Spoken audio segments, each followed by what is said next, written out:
The sound of your name is powerful. It is more than just letters. It carries the weight of who you are, your history, your pain, and your hope. Imagine for a moment, in the middle of noise, in the middle of ordinary life, you hear a voice call your name. Not just any voice, but one that feels different. One that seems to know everything about you yet does not condemn you. A voice that tells you you are seen, you are known, you are chosen. This is not just a story from long ago. It is the moment when eternity touches the ordinary, when the unseen hand of God breaks into the life of someone who thought they were forgotten. The morning is quiet, the kind of quiet that comes before the city fully wakes. The sun has only begun to rise, brushing the sky with soft colors of gold and pink. The air is heavy with the smell of damp nets and the salty sea. Fishermen move slowly, their faces tired from a long night without much success. Their eyes are downcast, their hands rough and worn from years of labor.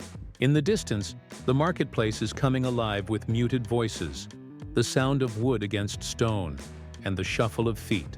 It is an ordinary day, no different from the countless days before it. Life continues as it always has, and in the middle of this life, there are people who feel invisible. They go about their tasks unnoticed, their names rarely spoken with affection or worth.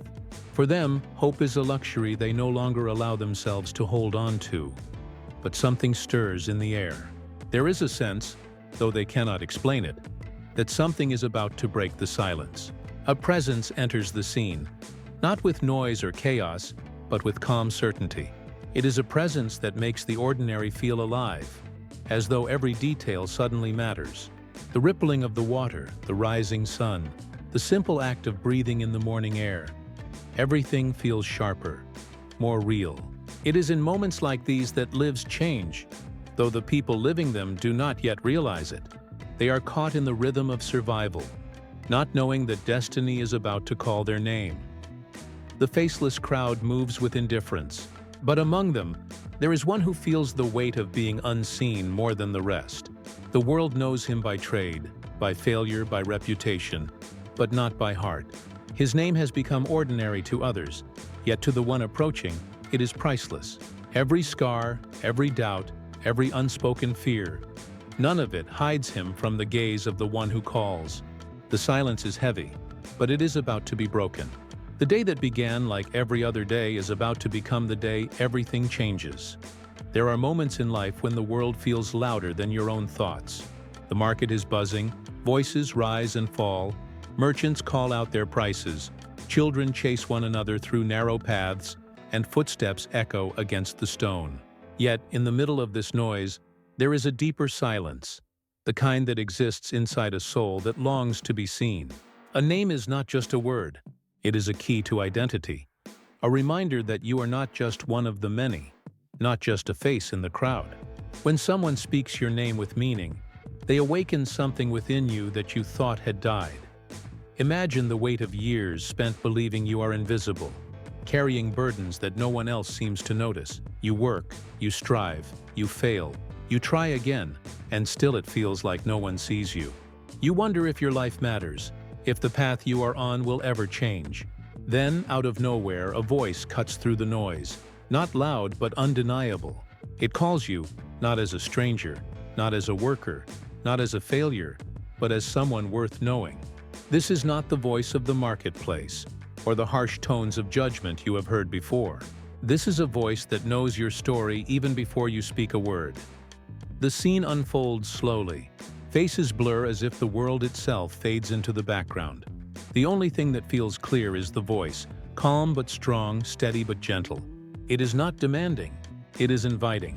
It does not push you forward with fear, but pulls you closer with love. In that moment, everything ordinary becomes holy. Dust on the road, hands trembling with disbelief, even the weight of past mistakes. All of it is transformed because one voice has spoken your name.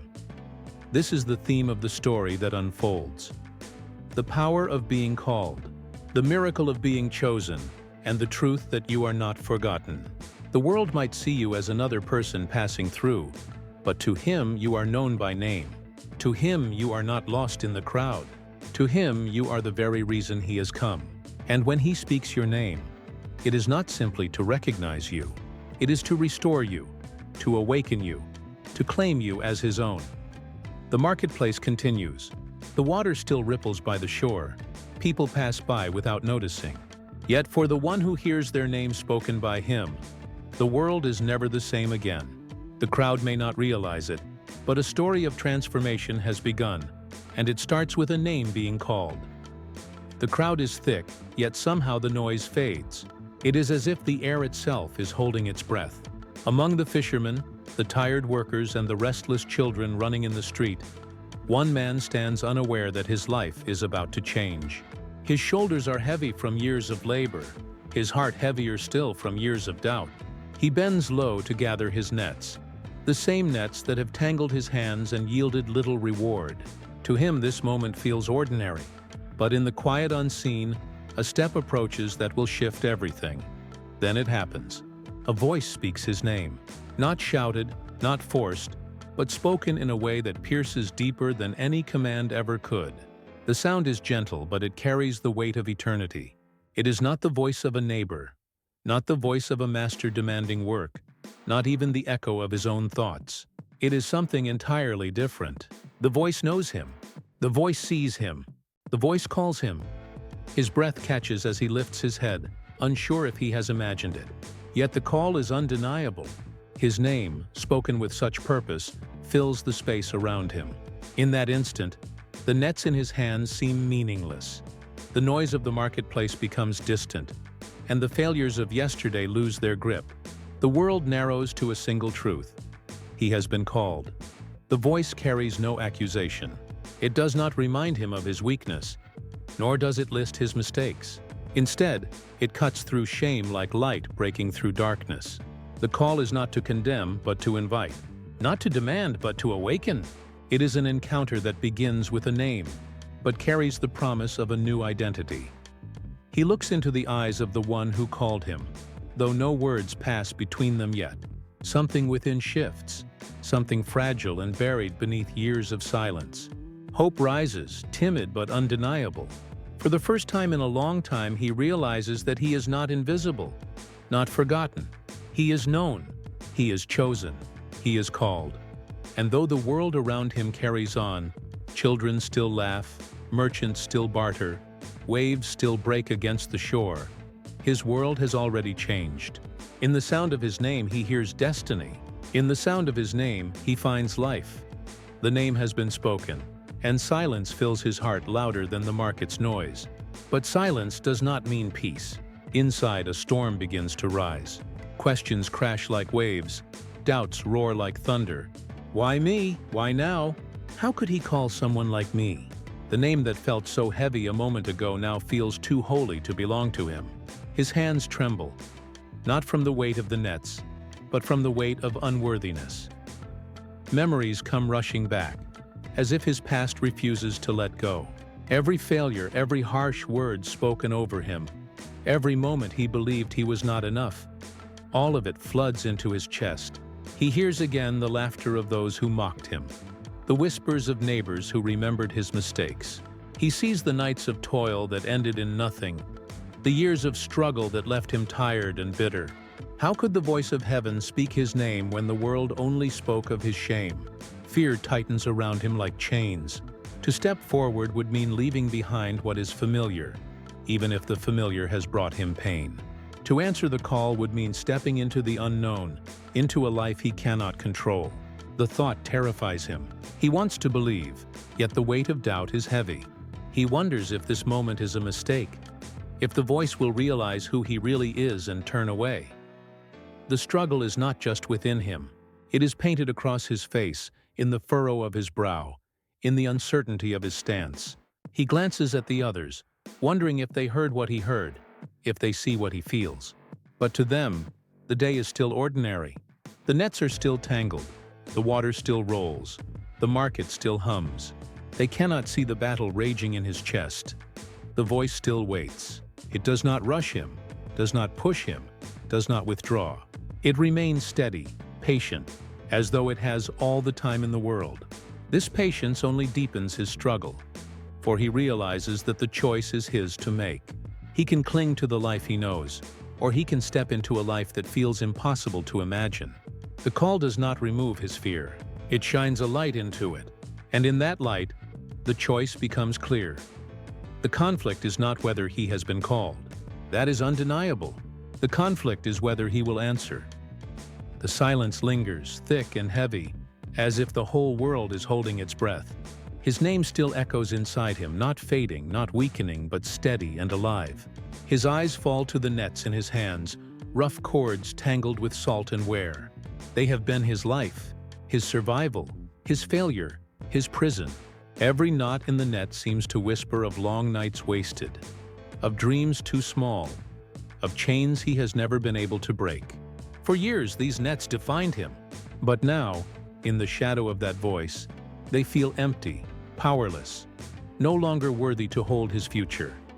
Something begins to shift.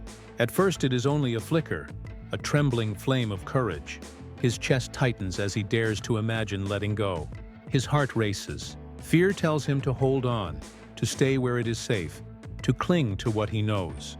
But another voice rises stronger, deeper, calling him forward. It is not the voice of fear. It is the voice of promise. With slow hands, he begins to loosen his grip.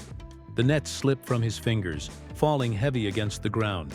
The sound is simple, the dull thud of rope and weight meeting earth. Yet to him it is thunder. It is freedom. He breathes in sharply as if the air itself has changed, as if for the first time he is alive. The others around him notice the shift. Some stare in confusion, others in disbelief. Why would he drop what has sustained him? Why walk away from the only life he has known? But they do not understand the fire burning in his chest. They cannot feel the weight that has lifted, the chains that have broken. He does not move because it is sensible. He moves because he has been called. He takes a step, just one at first, small and hesitant, yet heavy with meaning. Then another. Each step is a battle, but each step is also victory. His eyes lift, and though doubt still lingers at the edges of his heart, something greater fills him now. Hope, courage, belief. He is not walking away from his life. He is walking toward the one who has spoken his name. In that moment, he is no longer defined by nets, or failure, or shame. He is defined by the voice that called him. And with every step, he declares a silent truth. I will not stay where I was. I will go where you lead. The first steps feel unsteady, like walking into a storm without knowing where it leads. Yet with each stride, the weight of the past grows lighter. The nets, the failures, the voices of doubt that haunted him for years. They remain behind him, powerless to bind him anymore. Something rises in their place, something fierce yet tender, fragile yet unstoppable. It is hope. Not the weak hope that wishes for change, but expects disappointment, but a living hope that grows stronger with every heartbeat. As he moves forward, the ordinary world around him shifts. The marketplace still hums, children still laugh, waves still break against the shore, but he no longer sees them through the same eyes. Where once he saw only survival, he now sees purpose. Where once he felt invisible, he now knows he is chosen. The same road that once felt heavy with dust now glows with promise. Even the air feels different, filled with a presence that assures him he is not walking alone. People watch, confused, some even mocking, but none of their voices can drown out the one voice that matters. For the first time, he does not care what others say. The shame that once silenced him now feels like a shadow fading in the light of morning. He understands now, being called does not erase the scars of his past, but it gives them meaning. The wounds that once defined him will one day tell a story of redemption. There is no crown on his head, no wealth in his hands, no power in his name as the world counts power, and yet he feels richer than he ever has, stronger than he ever dreamed, freer than he thought possible. This is not the reward of labor. This is the gift of being seen, known, and chosen. He realizes now that the call was never about his worthiness. It was never about his skill, his strength, or his record of success. It was always about love, about being claimed by the one who saw value in him when no one else did. And that truth transforms him more deeply than any miracle could. The man who once clung to broken nets now clings to a greater promise. The man who once hid in the noise of the crowd now stands unafraid in the light. The man who once felt nameless now walks with the confidence of one whose name has been spoken by eternity. He has not only been called, he has been changed. The journey ends where it began, with a name. Once it was just a sound carried by the wind, easily forgotten, easily overlooked. Now it is a promise, spoken by the voice that knows every scar, every doubt, every hidden corner of the heart. That name has become more than identification. It has become a calling. It has become a declaration of worth. The man walks forward into a future he cannot yet see. His steps are uncertain, yet his heart is steady, anchored in the truth of what has just happened. The world still looks the same. The sea still crashes against the shore. The market still calls out its prices. Life continues, as it always has, but he has changed. His eyes are awake, his spirit alive, his soul secure. He carries no crown, no riches, no grand recognition. And yet he carries something greater. The knowledge that he is seen, he is known, and he is chosen. This is the miracle. Not nets full of fish, not wealth or power, but the sound of a name spoken with love. A name lifted out of the dust, claimed by the one who gives it purpose. This is what transforms the ordinary into the holy. This is what makes a forgotten life become a chosen life. And the message does not stop with him. It moves beyond the shore, beyond the marketplace, beyond the ancient roads where the story began. It echoes across generations, across nations, across time itself. The same voice that called him still calls today. It reaches through the noise of modern life, through the weight of mistakes, through the shadows of shame, and it speaks your name. The truth is simple, yet it shakes the earth. You are not forgotten. You are not lost in the crowd. You are not invisible. Your name is known. It has been spoken by the one who formed you, the one who sees you, the one who calls you to more than you ever believed you could be. And when he speaks your name, everything changes. So the nets are dropped, the burden is left behind, and a new path begins. This is the promise. I have called you by name. You are mine.